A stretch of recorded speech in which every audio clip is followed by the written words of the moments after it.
Pertama kami dari mahasiswa Fakultas Hukum Untak Surabaya. Nama saya Muhammad Kami. Saya Muhammad Densa.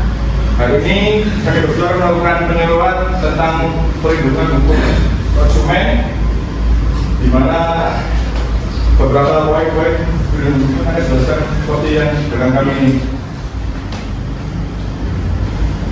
Latar belakang perlindungan konsumen. Latar belakang perlindungan konsumen terjadi pada revolusi industri pada abad 18 di Inggris, merupakan tanda sejarah perubahan pola masyarakat yang sebelumnya masyarakat agraris menjadi masyarakat industri, di mana industrialisasi ini menyebabkan semakin meningkatnya kebutuhan masyarakat.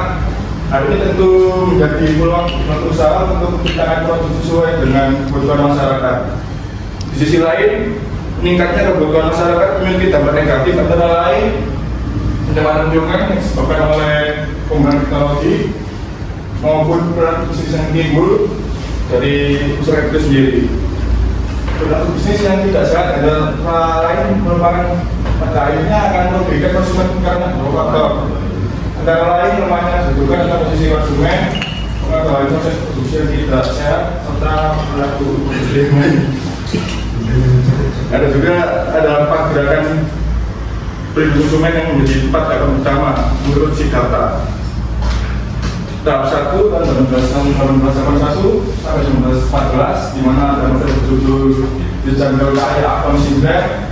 Novel ini menggambarkan suasana hutan peternakan di Amerika Serikat, di mana Akon Syndrome menggambarkan suasana peternakan di Chicago yang dinilai tidak layak dan tidak baik bagi kesehatan. Dampaknya adanya novel ini cukup mengejutkan bagi warga AS. Pada saat itu dan mendorong pemerintah pada saat itu untuk mengesahkan undang-undang obat dan makanan asli serta undang-undang inspeksi daging pada tahun 2006. Kemudian tahap yang kedua diawali dengan adanya buku berjudul Your Money Worth karya Slotcast dan Frederick J. Skelly tahun 1927. Buku ini berisi protes terhadap praktik ketidakadilan yang memaksa konsumen secara tidak sah, namun juga menekan penipuan pada konsumen. Melalui buku ini mampu membuka konsumen atas hak mereka dalam praktik jual beli. Untuk dakwaan yang ketiga tahun 1950 sampai 1960, munculnya keinginan untuk menyatukan gerakan dengan konsumen dalam lingkup nasional diprakarsai oleh wakil gerakan perlindungan konsumen dari negara Amerika Serikat, Inggris, Belanda, Australia, dan Belgia. Pada 1 April 1960 dibentukkan International Organization of Consumer Union atau IOSU yang berpusat di Denmark, Belanda. Dalam perkembangannya, IOSU berubah menjadi Consumers International atau CI yang berpusat di London, Inggris. Untuk tahap yang keempat, setelah 1965 setelah tahun 1965 sebagai masa penetapan gerakan perlindungan konsumen baik di tingkat regional maupun di tingkat internasional. Saat ini bentuk 5 kantor regional yang yaitu di Amerika Latin, Karibia yang berpusat di Chili, Afrika yang berpusat di Zimbabwe, Asia Pasifik berpusat di Malaysia, Eropa Timur dan Eropa Tengah berpusat di London, Inggris. Ada juga pengaturan hukum perlindungan konsumen di luar negeri seperti yang di Amerika Serikat. Ada the Uniform Trade Practice and Customer Protection Act tahun 1997 dan Unified Trade Practice and Consumer Protection atau USIANA tahun 1973. dan juga di Jepang, Kanada, Singapura, Finlandia, Irlandia, Australia, Thailand, resolusi PBB. Ya itu aja. Ada juga latar belakang konsumen di Indonesia. Perkembangan industri nasional mendorong terciptanya barang atau jasa yang dapat dikonsumsi sebagai berbagai variasi. Globalisasi berupa perdagangan masuk ikut mendorong masuknya produk berupa barang dan jasa dari luar negeri yang ditawarkan.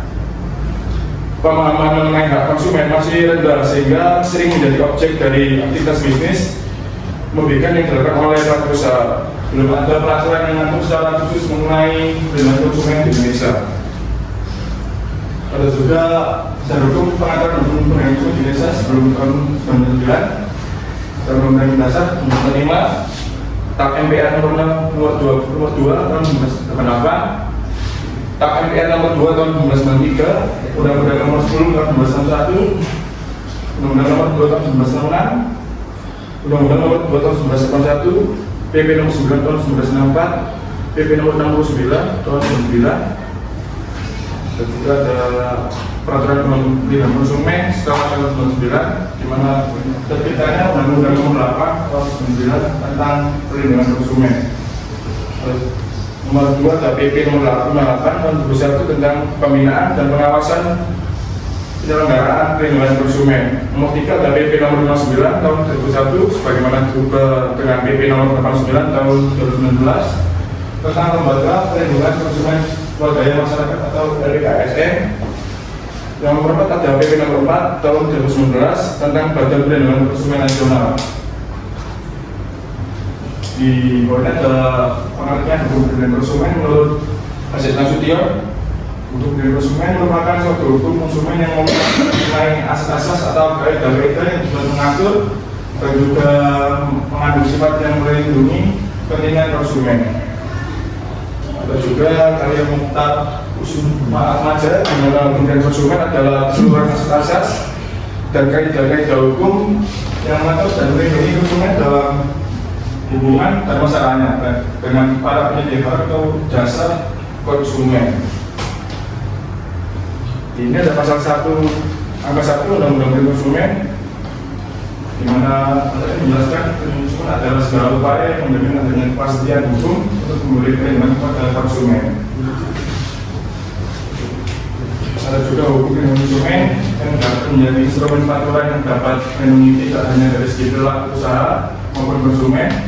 Hukum perlindungan konsumen selain disebutkan di atas juga merupakan peraturan paling di mana memiliki fungsi untuk melakukan harmonisasi terhadap peraturan perlindungan yang lain juga mengatur tentang perlindungan konsumen sehingga tujuan memperkuat bidang perlindungan konsumen dapat tercapai. Ya, ini segmen 2 ya.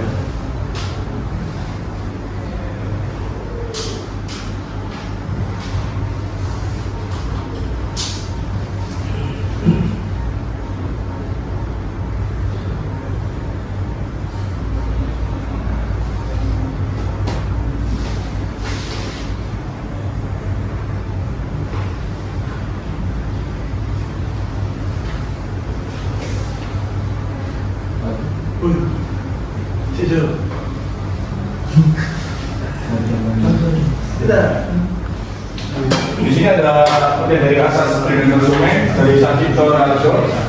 Asas merupakan landasan paling luas bagi lahirnya suatu peraturan hukum. Asas hukum menjadi alasan atau rasio legis dari suatu peraturan hukum. Diharapkan dengan asas suatu peraturan tidak hanya menjadi peraturan, namun juga memiliki nilai dan tuntutan etis. Menurut PBI, asas adalah sesuatu yang menjadi tumpuan berpikir atau berpendapat, 2 hukum dasar, dan 3 dasar cita-cita. Ada juga untuk pasal 2 Undang-Undang Konsumen, asas hukum konsumen meliputi asas manfaat, asas keadilan, asas keseimbangan, asas keamanan dan keselamatan konsumen, dan asas kepastian hukum. Yang sebagainya adalah asas manfaat. Asas manfaat memberi amanat bahwa segala upaya dalam penyelenggaraan yang konsumen harus memberi manfaat sebesarnya bagi kepentingan konsumen dan pelaku usaha secara keseluruhan. Pengaturan yang konsumen diharapkan mampu memberikan manfaat bagi seluruh masyarakat. Untuk yang kedua ada asas keadilan. Asas ini memiliki maksud agar partisipasi seluruh masyarakat atau rakyat dapat diwujudkan dengan maksimal dan memberikan kesempatan pada konsumen serta pelaku usaha untuk memperoleh haknya, juga melaksanakan kewajibannya secara adil. Dalam Undang-Undang Perlindungan Konsumen, tentang kasus ini ditandai dengan pengaturan hak dan kewajiban konsumen maupun pelaku usaha. Yang ketiga, asas keseimbangan. Asas keseimbangan ini memberikan keseimbangan antara kepentingan konsumen, pelaku usaha, dan pemerintah. Melalui asas keseimbangan ini diharapkan mampu masing-masing pihak, baik konsumen, pelaku usaha, dan masyarakat mewujudkan hak dan kewajibannya secara seimbang dalam kehidupan berbangsa dan bernegara. Untuk yang keempat, ada asas keamanan dan asas keselamatan konsumen. Asas ini dimaksudkan agar memberikan jaminan dan keselamatan kepada konsumen dalam penggunaan, pemanfaatan barang serta jasa yang digunakan. Undang-Undang Perlindungan Konsumen membangun sejumlah kewajiban yang harus dipenuhi oleh pelaku usaha agar produk yang dihasilkan aman dan tidak membahayakan konsumen yang berkonsumsi. Dan yang terakhir ada atas kepastian hukum. Atas kepastian hukum maksudnya agar pelaku usaha maupun konsumen mentaati aturan hukum yang berlaku dan memperoleh keadilan dalam penyelenggaraan perlindungan konsumen di Indonesia. Ada juga tujuan perlindungan konsumen yang ada di pasal 3 Undang-Undang Perlindungan Konsumen, itu meningkatkan kesadaran kemampuan dan kemandirian konsumen untuk melindungi diri.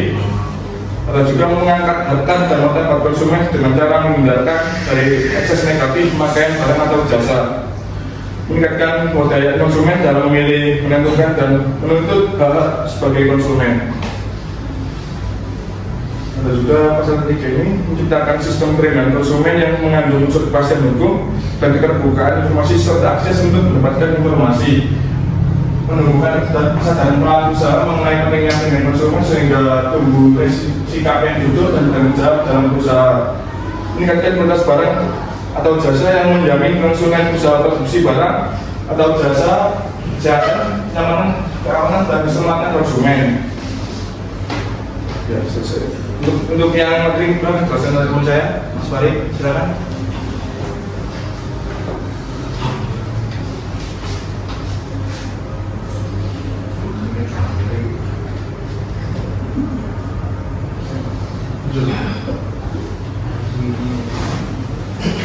Mas Farid, silakan. Baik, pengertian tak? Menurut Sudikno, hak adalah kepentingan hukum yang dilindungi oleh hukum. Sedangkan kepentingan adalah tuntutan yang diharapkan untuk dipenuhi. Sumber hak yang pertama ada kodrat manusia yang sebagai manusia diciptakan oleh Tuhan Yang Maha Esa. Yang kedua ada hak yang diciptakan oleh hukum. Yang ketiga hak yang lahir dari hubungan hukum antara orang dan orang lain melalui sebuah kontrak atau perjanjian. Kayak diciptakan oleh Tuhan Yang Maha Esa. Sebagai makhluk ciptaan Tuhan Yang Maha Esa, manusia memiliki hak yang diperoleh oleh sejak lahir dan melekat dalam kehidupan sehari-hari. Disebut juga sebagai hak asasi. Contoh, hak hidup, hak tentram, dan hak untuk mendapatkan berpendapat dan lain-lain. Catatan, penjelasan lebih lanjut tentang hak asasi terdapat pada UUD 1945 bab 10A pasal 28A pasal 28J serta Undang-Undang Nomor 39 Tahun 1999 tentang hak asasi manusia.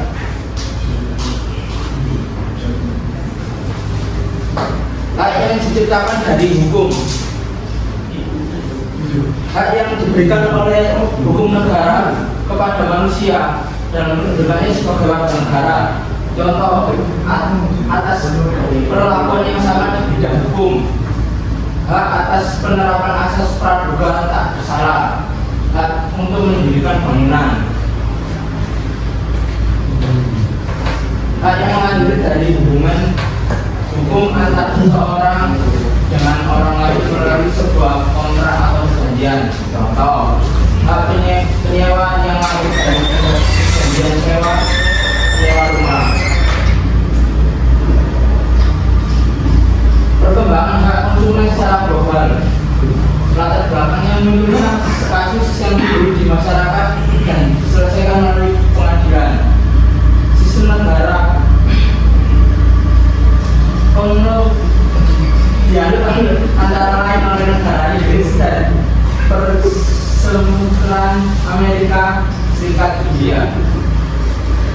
Memiliki kecenderungan untuk respon lebih cepat ide dan gagasan mengenai perlindungan konsumen karena sistem hukum ini berdasarkan keputusan pengadilan.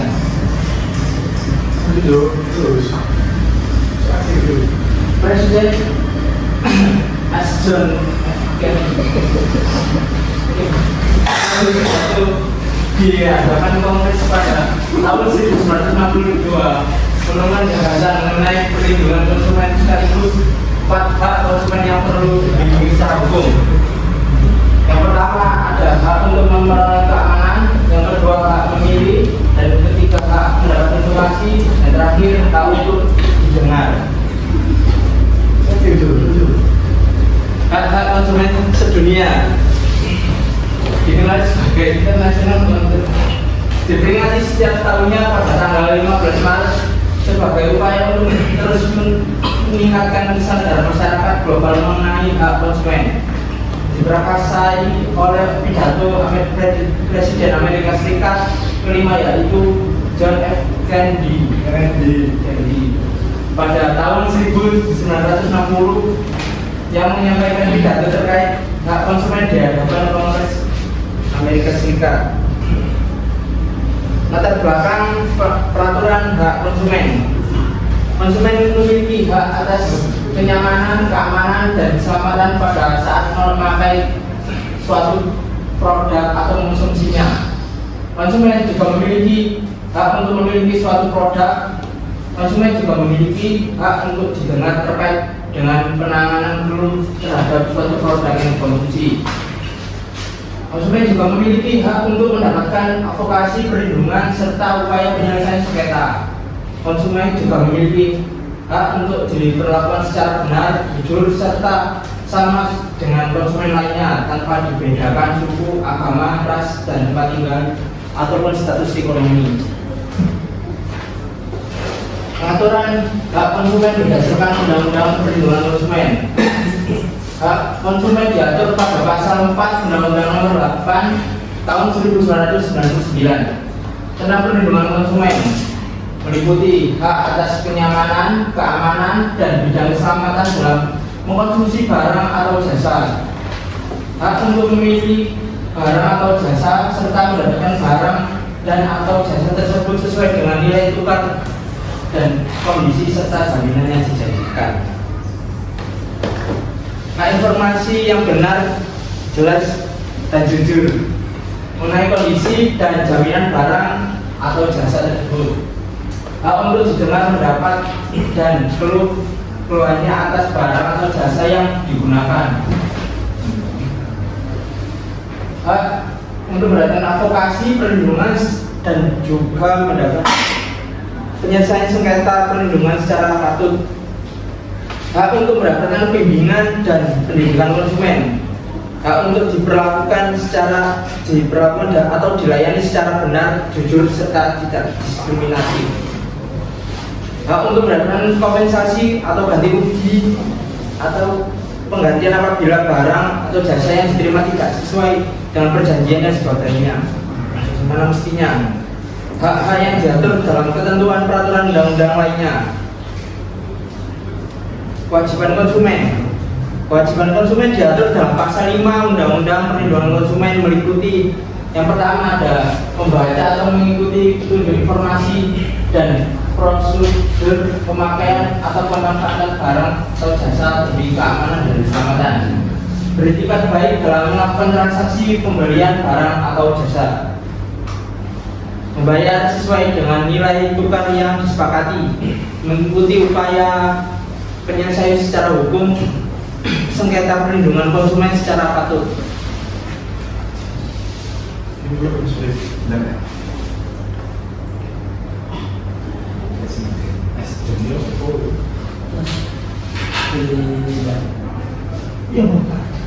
Bentar lagi.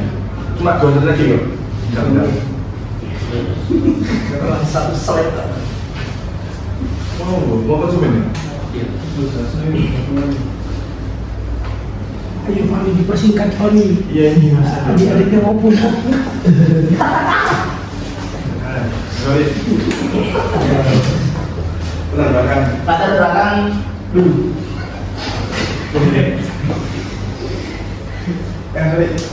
Latar belakang merupakan norma terhadap asas perlindungan konsumen, yaitu asas keadilan dan asas keseimbangan.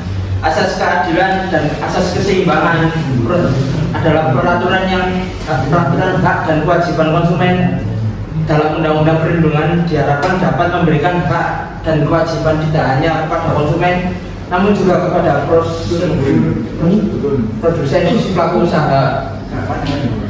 penjabaran hak dan kewajiban prosedur produsen pelaku usaha sebagaimana diatur dalam Undang-Undang Perlindungan Konsumen tidak dimaksudkan untuk mematikan bisnis dari produsen pelaku usaha, namun sebaliknya diharapkan peraturan ini mendorong lahirnya produsen pelaku usaha dalam produk berupa barang atau jasa yang berkualitas baik.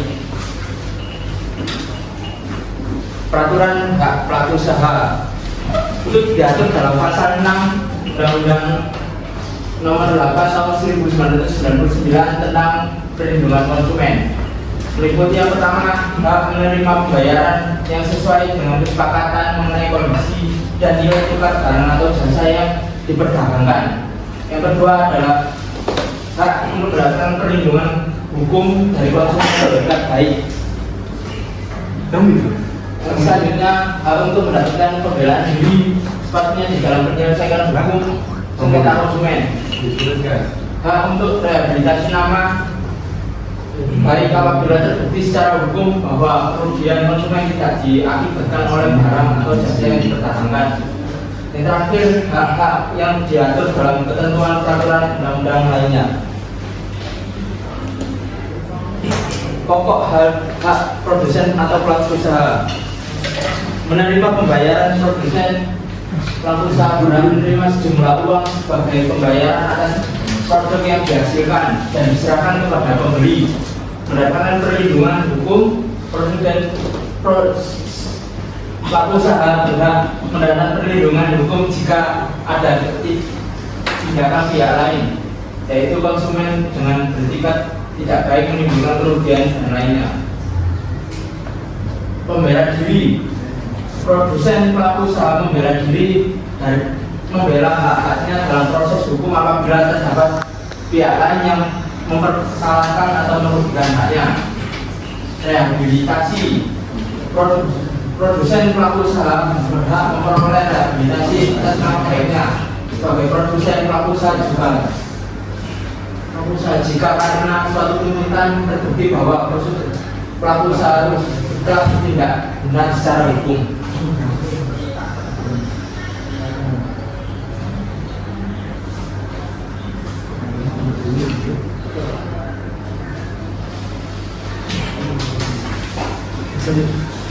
Perbuatan pelaku usaha yang dilarang itu diatur dalam pasal 8 sampai pasal 17 Undang-Undang Nomor 8 Tahun 1999 tentang Perlindungan Konsumen. Dibedakan menjadi 3 kelompok meliputi: yang pertama, larangan terkait kegiatan produksi dan perdagangan barang atau jasa. Yang kedua, larangan terkait dengan memasarkan barang dan jasa. Yang ketiga, larangan terkait pelaku usaha.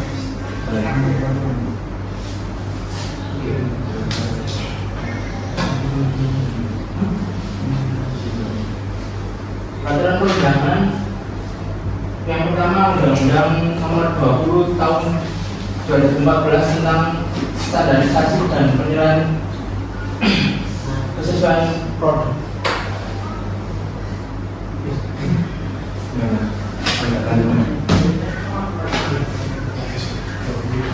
Kemudian yang terakhir yang sebenarnya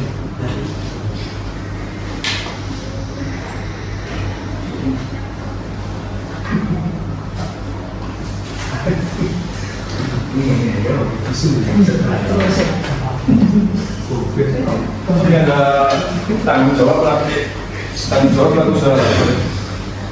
Ini ada pengertian tanggung jawab menurut KBBI, di mana tanggung jawab ya kewajiban menanggung segala sesuatu bila terjadi apa-apa dipersalahkan dan diperkarakan. Tanggung jawab adalah suatu keseharusan bagi seorang untuk melaksanakan apa yang menjadi kewajibannya. Ada juga pembagian tanggung jawab seperti barang ini.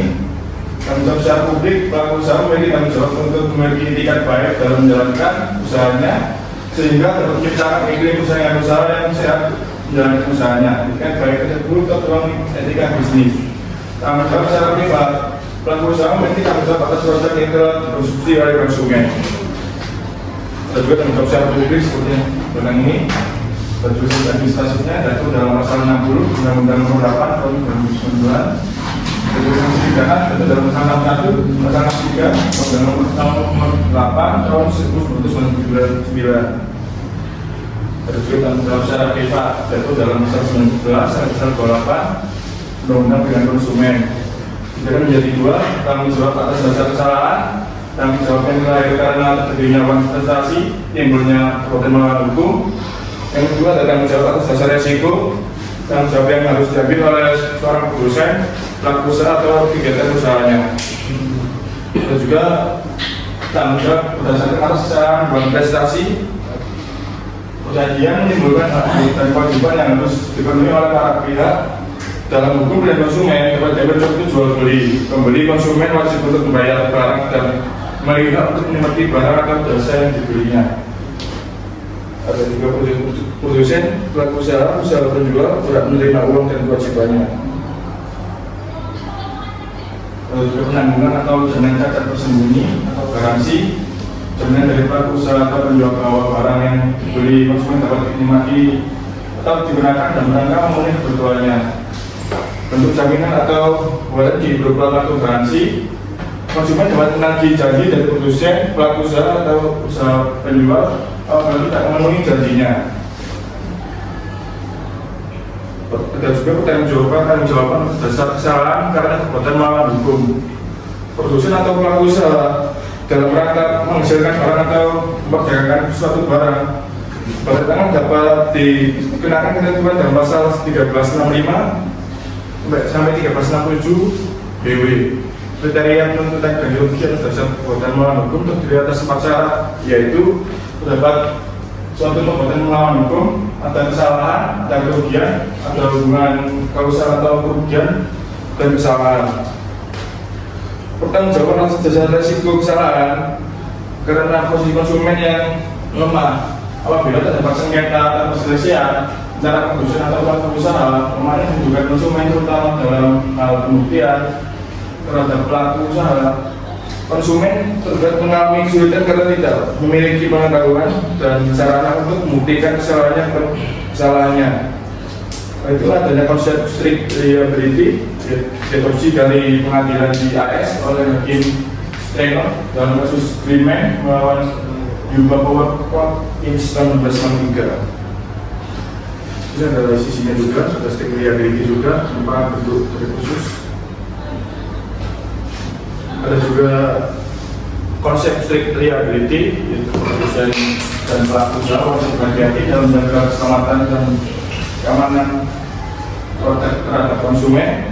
Dan juga penerapan strict liability tidak dimaksudkan untuk menempatkan produsen pelaku usaha dalam posisi yang sulit, namun karena kedudukan produsen dan pelaku usaha lebih kuat dibandingkan dengan konsumen.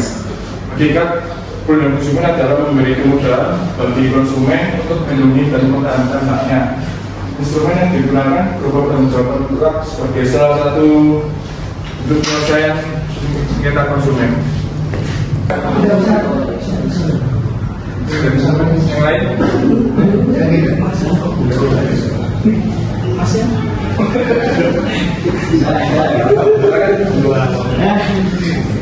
Itu mana? Mengapa konsumen perlu memahami hak apa? Mengapa konsumen perlu memahami akan hak dan kewajiban mereka?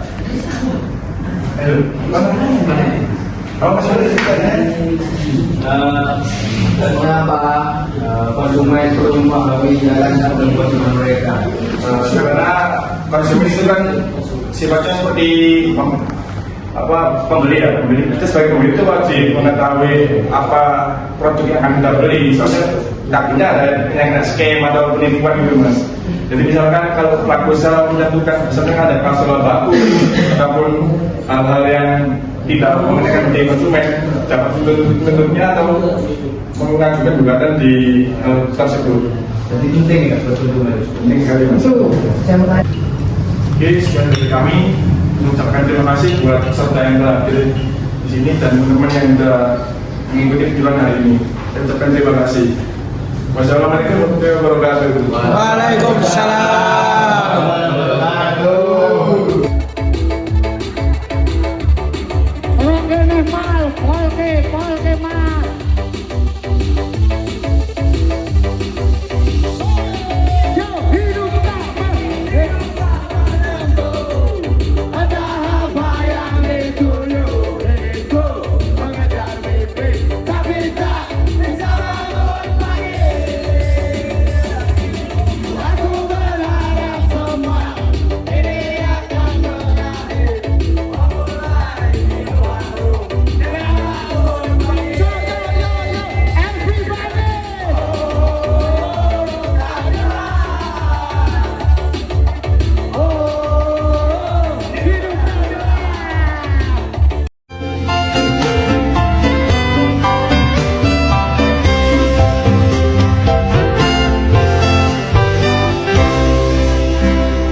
time.